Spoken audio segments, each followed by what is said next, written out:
घबराइए मत, आपको वेलकम करने आए हैं। मैं थैंक्स कह के आता हूँ। ओके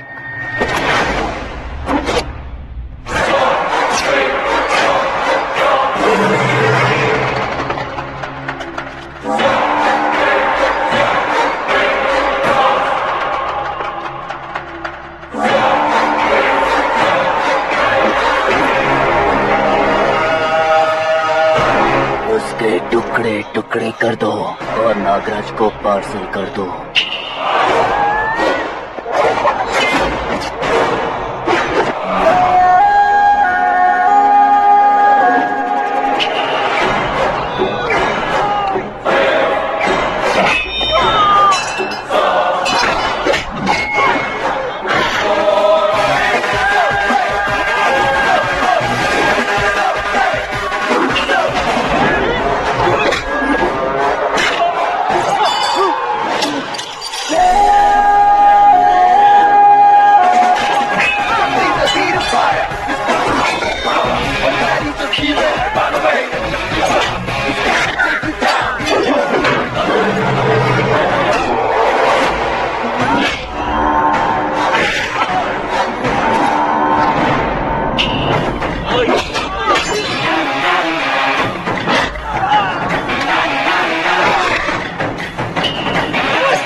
क्या हुआ बे? कुछ नहीं भाई। ये टकलू क्यों करवाया? पैशन के लिए। अच्छा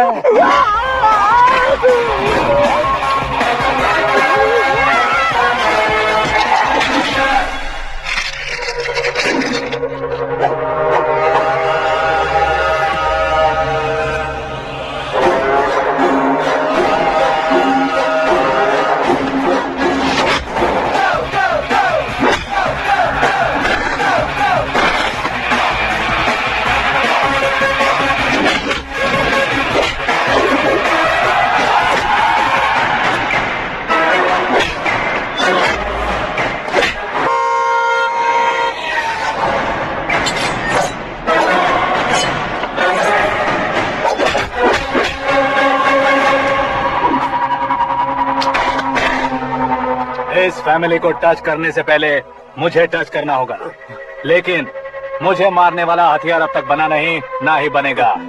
make an order, make an order, make an order.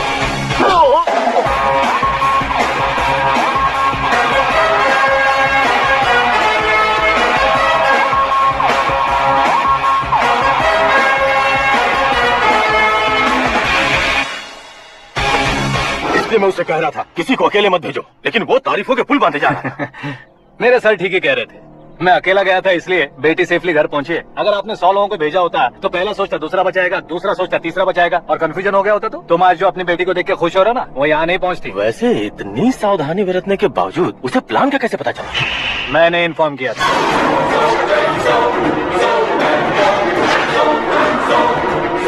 तुमने ही फंसाया, फिर तुमने ही बचाया। मेरी बेटी को मारना चाहता था क्या? गनी रेड्डी की उस हिम्मत को मारना चाहता था। वो कब अटैक करेगा सोचकर हमें नहीं डरना है sir.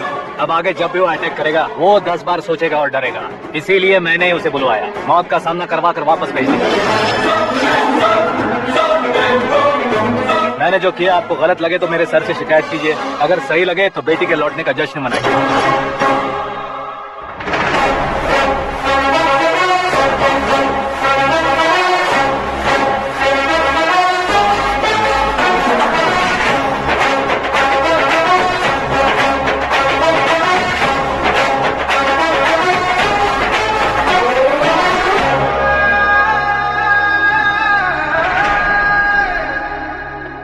Excuse me sir, CM साहब बात करना चाहते हैं। हाँ सर, ठीक है सर, मैं अपने डीजीपी साहब को बोल दूंगा, काम हो जाएगा सर। हाँ बिटिया आ गई है सर, इस रविवार को डिनर हम सब साथ में करते हैं सर। ठीक है सर। हाँ सुनो पिए। Yes sir. उस डीजीपी को चैम्बर में बुलाओ, एसपी महेश चंद्र का ट्रांसफर करवाना है। क्या बिटिया, इतने सालों बाद घर आकर तुम सॉस बटर ब्रेड खा रही हो? पूरी और पराठे नहीं खा सकती क्या तुम? ये इसे क्रैश डाइट कहती है। मेरा तो क्रैश डाइट है, लेकिन चाचू कंप्लीट डाइट पर क्यों है? डाइटिंग नहीं है बेटी, फाइटिंग है। इतने सालों बाद तुम घर आई हो, अब भी भैया मुझसे बात नहीं करेंगे तो मैं कुछ भी नहीं खाऊंगा। वो इस जन्म में नहीं होगा। क्या डैड, आप बच्चों की तरह कर रहे हैं? आपकी अब भी चाचू से बातचीत बंद है? उसे वो पागलपन छोड़ने को मैं बात करता हूँ। पागलपन नहीं है भैया, पैशन है, पसंद है, जान है। मुझे काटोगे तो खून नहीं बहेगा, कला बहेगी। बॉलीवुड में कल का उभरता बहुत बड़ा हीरो हूँ मैं भैया। देखा ना बेटी हमारी यहाँ क्या हालत है। एग्जैक्टली भैया, कल को ऑडियंस भी इसी तरह से झटका खाएंगे, स्क्रीन फाड़ देंगे मेरी एक्टिंग देखकर। हाँ जेठ जी, आपके सामने थोड़ा शर्माते जरूर है, लेकिन ये एक हीरो से कम नहीं है। हाँ, इसे चश्मे की जरूरत है। जरा समझे ना ताऊ जी, सुपरमैन की ड्रेस पहनेंगे तो डैडी ऑसम लगेंगे। प्लीज एक ब्रेक दीजिए ना डैडी को। देख लो बिटिया, MLA बनो कहता हूँ तो हीरो बनूंगा कहकर पूरी फैमिली को बिगाड़ रखा मैं फैमिली को बिगाड़ने के लिए नहीं भैया, एक मुकाम पर पहुंचाने के लिए पैदा हुआ हूँ। मेरे हीरो बनने के बाद आपको ही फायदा है। आजकल इलेक्शन में हीरो को पार्टी की पब्लिसिटी में बुलाओ तो कितने वोट मिलते हैं। अरे सुपरस्टार बनने के बाद मैं आपके साथ ही खड़ा रहूंगा। एक बात कही जाती है, हर पॉलिटिशियन के साथ एक फिल्म स्टार होना चाहिए, मेरी तरह। बता दो इसे, अगर ये आदमी एक और शब्द बोला तो इसे गांव भेज दूंगा। वहाँ क्या करूंगा? वहाँ जाकर खेती बाड़ी करूंगा क्या? हाँ? टचअप, मेरा ब्रेकफास्ट वैनिटी में लगा दो। ना ये बदलेंगे ना इनका एटीट्यूड बदलेगा। समझते ही नहीं है, इनके सीएम बनने का मैं इकलौता जरिया हूँ। सुबह से ढूंढ रही हूँ, आकाश कहाँ है? आकाश वो हमारा स्टाफ नहीं है बेटी, शंभू अंकल के पास काम करता है। व्हाट? वो हमारे यहाँ काम नहीं करता? क्यों आप सीएम नहीं बन पाते हैं, ये मुझे आज पता चला है डैड।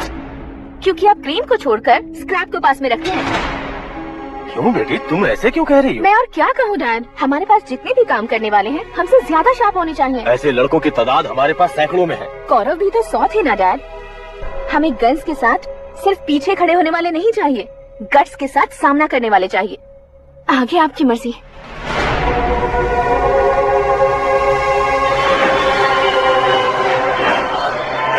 हाँ भाई, आजकल मेरा धंधा एकदम बढ़िया चल रहा है और उसकी वजह मैं नहीं हूँ, अपना आकाश है। अब सिर्फ हैंड नहीं है मेरा, वो ब्रांड है। हेलो। हाँ बेटा। हाँ कौन बेटा? मैं बेटा होम मिनिस्टर नागराज। हाँ सर गुड मॉर्निंग। तुम कहाँ हो? सर को असेंबली लेकर जा रहा हूँ। ओह अच्छा, तो फिर मैं बाद में फोन करता हूँ। अरे कोई बात नहीं, वो फोन पर है, आप बोलिए। कुछ नहीं बेटा, तुम मेरे पास काम करोगे? क्या सर, आप जोक अच्छा कर लेते हैं। जोक नहीं है बेटा, सीरियसली पूछ रहा हूँ। सच में सर? तुम मेरे पास काम करोगे क्या? जल्दी बोलो। वो क्या है ना कि मुझे यहाँ पर सर महीने के 2 लाख देते हैं सर। मैं उसका डबल दूंगा। कब ज्वाइन करना है बताइए सर। तुम अभी आ सकते हो क्या? On the way sir.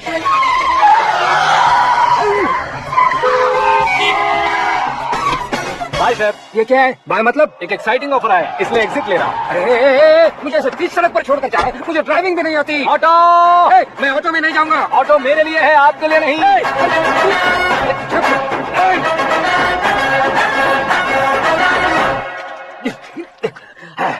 उसकी तो बीच सड़क पर छोड़कर चला गया। प्रमोशन जो मिला है उसे? प्रमोशन मिला तो क्या, मेरे इमोशन की उसे कोई कदर नहीं है। मेरा नमक खाया उसने। उसमें नीति न्याय धर्म उसूल नाम की कोई चीज है कि नहीं? आपके मुंह से ये बातें सुनकर मुझे हंसी आ रही है। ओए! और नहीं तो क्या साहब, उसने सरेआम आपका सर फोड़ा और आपने उसे ही अपने सर पे बिठा लिया, तारीफों के पुल बांधने लगे। तेरी चालाकी देखकर लगता है तू मेरा ही साया है। अब देखा, हलाल कर दिया ना आपको। बकरा नहीं हूँ मैं, ये बात मैं सीएम साहब को बताऊंगा। मैं उसे सबक सिखा के रहूंगा। होम मिनिस्टर के